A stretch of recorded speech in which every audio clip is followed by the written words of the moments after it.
Hi, today we're going to show you how to retrieve the hour meters off of an SR-2 or 3 single temp unit. We're going to let this boot up.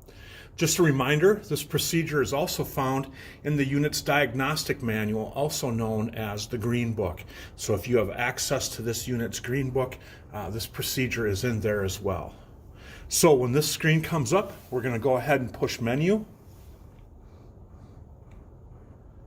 And then we're going to keep hitting next until we come to hour meters.